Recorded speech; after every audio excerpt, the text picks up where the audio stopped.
3 orang dan kasus pengeroyokan sebanyak 3 orang. Yang pertama, ya seperti kita ketahui bahwa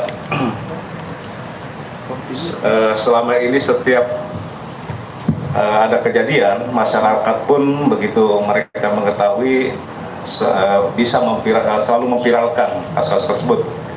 Seperti kasus curas yang kemarin yang terjadi di daerah Kecamatan Bojongsari, Kota Depok. 1 bulan yang lalu lah kita baik itu di beberapa media ataupun di TV itu muncul viral ya di media sosial kasus bisa dikatakan curas 1 bulan yang lalu. Nah kemudian dari kasus tersebut kebetulan sampai saat ini kami mempunyai satgas street crime dan premanisme melakukan penyelidikan kurang lebih 1 bulan. Ya alhamdulillah akhirnya kami dapat menangkap pelaku tersebut, yaitu ada 12 orang yang berhasil kami tangkap, dan ketika dalam penangkapan ya ini mereka rupanya dipersenjatai dengan senjata api. Nah kemudian kami melakukan dalam hal ini dari anggota Reskrim melakukan tindakan tegas dan terukur terhadap 3 pelaku ya. Jadi dari 12 orang yang berhasil kita tangkap, 3 meninggal dunia karena yang bersangkutan melakukan perlawanan kepada petugas saat pengembangan kasus ataupun saat dilakukan penangkapan. Dan di antara mereka ini 1 orang pelaku atas nama DF ini merupakan residivis ya, residivis yang memang keluar masuk, udah biasa keluar masuk dari penjara ini.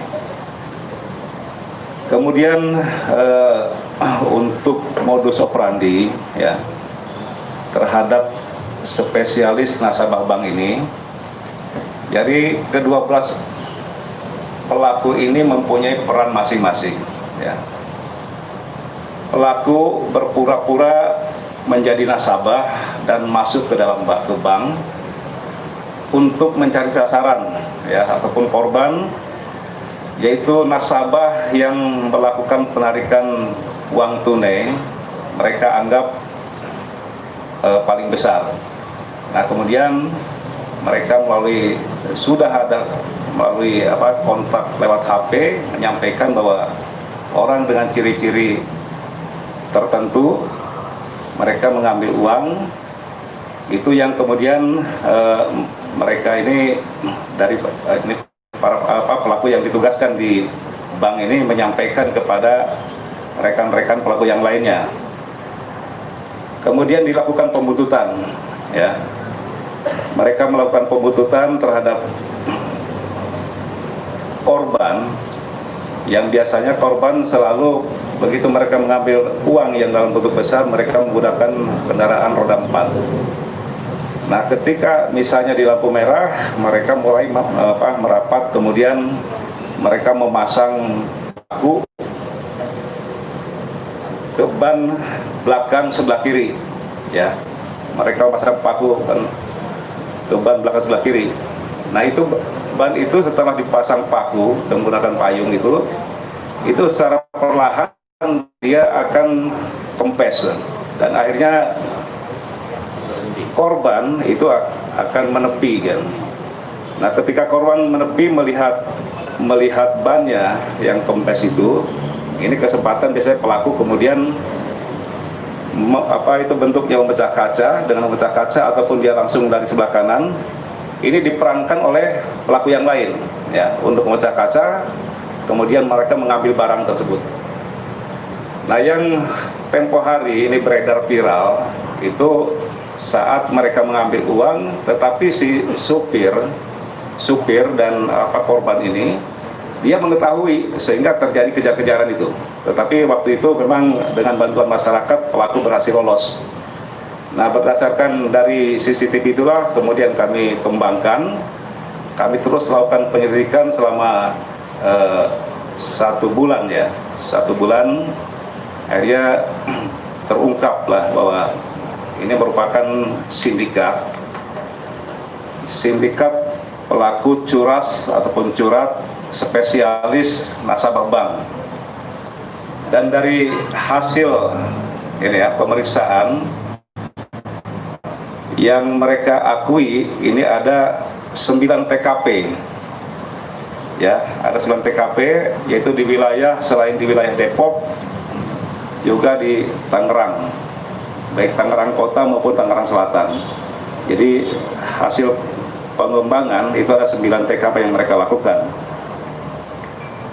Kemudian barang bukti ya, barang bukti ini ada mereka di kelompok sindikat ini mempunyai 3 pucuk senjata api jenis revolver rakitan ya. Seperti tadi yang sudah kita sampaikan. 3 pucuk senjata api jenis revolver rakitan. Kemudian juga ditemukan 8 butir peluru, 1 buah gergaji, 2 kikir,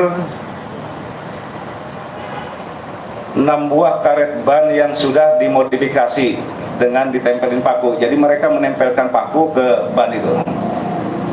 Ya. Dan 1 buah kawat payung yang sudah dimodifikasi. Jadi mereka memang sindikat ini spesialis nasabah bank.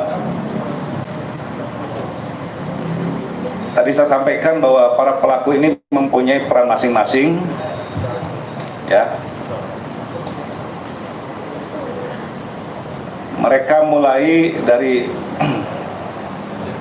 peran yang misalnya peran yang pertama adalah mereka masuk ke dalam bank dan disitulah mereka mencari sasaran. Kemudian ada peran yang membuntuti dan mereka kemudian langsung memasang paku kepada ban yang begitu kendaraan ini ada di traffic light, mereka memasang paku tersebut dan kemudian ada yang melakukan ketika korban menepi. Nah, ini ada peran lain yang dilakukan mereka kemudian untuk mengambil barang-barang yang milik korban yang di dalam mobil tersebut. Itu yang pertama. Mungkin yang pertama ada beberapa yang mau ditanyakan. Ya, Pak Kapolda. Ya. Karena Pak Kapolda tadi ngobrol bahwa tren kejahatan selama PSBB ini adalah curhat-curhat dari kantor. Mungkin Pak Kapolda ada data tren itu secara kualitatif naiknya berapa persen? Kemudian yang saya tanya juga Pak Kapolda, Berapa persen, Bos? Kemudian pertanyaan kedua tadi Pak Kapolda ngomong soal salah satu tersangka adalah residivis. Apakah residivis itu ada residivis asimilasi atau bagaimana? Kemudian yang terakhir Pak Kapolda kan ngomong bahwa ini masyarakat memviralkan kasus tersebut. Saya juga pernah sarankan juga kepada Pak Kapolda pada saat itu untuk mengoptimalkan CCTV setiap sentra-sentra ekonomi yang menjadi perhatian kejahatan-kejahatan di lapangan. Itu aja Pak Kapolda. Terima kasih Pak Kapolda. Oke, terima kasih. Tadi saya sampaikan bahwa crime total menurun ya. Crime total menurun, tetapi ada beberapa kasus yang menjadi atensi kami. Ya, atensi kami yaitu masalah curat dan curanmor. Ya, terkait dengan curat dan curanmor, ini memang ada peningkatan selama pandemi ini 6% ya, 6% peningkatannya. Tetapi untuk crime clearance pun kami meningkat. Dalam arti hal pengungkapan ini naik 34%, ya. Jadi kejadian ada, tetapi pengungkapan juga cukup tinggi. Jadi naik 6% untuk kasusnya yang curanmor, tetapi pengungkapan 34%, Pak. Gitu. Nah, terkait dengan masalah CCTV sudah kami lakukan. Terima kasih juga ini masukan-masukan dari rekan-rekan wartawan. CCTV kami sudah selalu koordinasikan dengan pemerintahan Pemda terkait, kemudian juga kami juga terhadap beberapa pengelola seperti mall ataupun bank bank selalu kami sampaikan untuk selalu memasang CCTV untuk lebih mengetahui masyarakat yang yang akan misalnya beraktivitas ataupun yang akan mengambil daripada uang tersebut. Itu ya. Bukan ya, ini bukan residivis, ini residivis karena memang sebelumnya udah beberapa kali, tapi ini bukan asimilasi kemarin yang mendapat tapi asimilasi bukan, Pak. Pak, bisa diulang Pak, tersangka ditangkapnya itu kapan dan di mana tadi Pak? Ya, di mana? Untuk penangkapan pelaku ini di daerah ada di dua tempat ya. Yang pertama di Depok dan di daerah Karawaci ya, Karawaci Tangerang, gitu ya. Hasil pengembangan berikutnya ini di Depok, Karawaci, Tangerang, sama di Bogor, ya, Ciawi Bogor. Ditangkapnya kapan Pak? Hari Minggu kemarin ya, hari tanggal 13 Juni ini penangkapan. Waktu penangkapan yaitu mulai hari Sabtu tanggal 13 Juni sampai dengan hari Minggu tanggal 14 Juni. Jadi 2 hari tim kami melakukan penangkapan tersebut.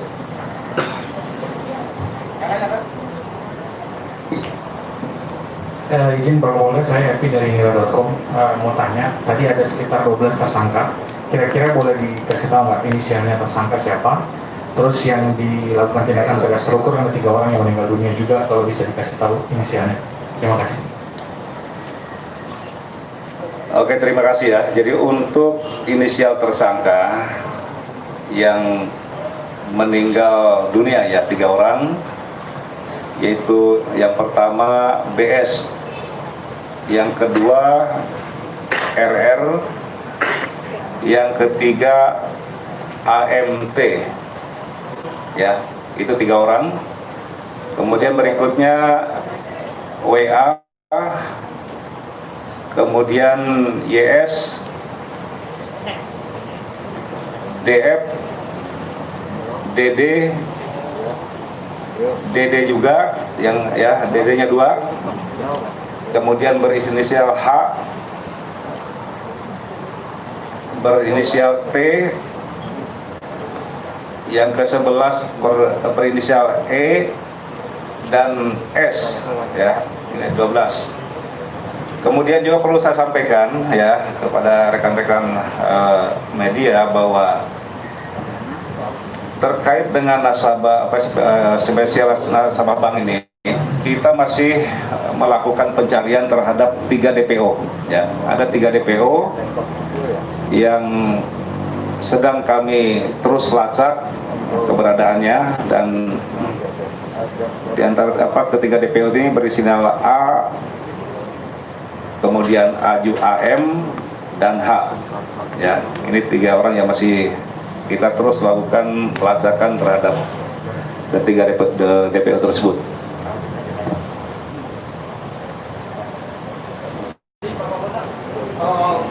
Untuk kelompok ini berasal dari kelompok apa, Pak? Ya, tadi kan saya sudah sampaikan, ini adalah sindikat pelaku spesialis nasabah bank ya. Jadi kalau saya sampaikan nama daerah kan nggak ini juga gitu. Nah, itu aja sindikat ya, sindikat pelaku spesialis nasabah bank. Kayak kurang etis kalau saya bawa nama daerah. Ya. Pak Kapolda izin Pak, 9 kali beraksi itu total keuntungannya berapa ya Pak? Ya. Dia kan 9 kali beraksi Pak, nah itu total keuntungan seluruh aksinya itu berapa ya Pak? Jadi dari 9 lokasi ini ya bervariasi ya. Ini sampai saat ini masih dalam pemeriksaan ya, dalam pendalaman. Mungkin nanti saatnya akan kami sampaikan itu yang masalah kerugiannya. Udah. Ya.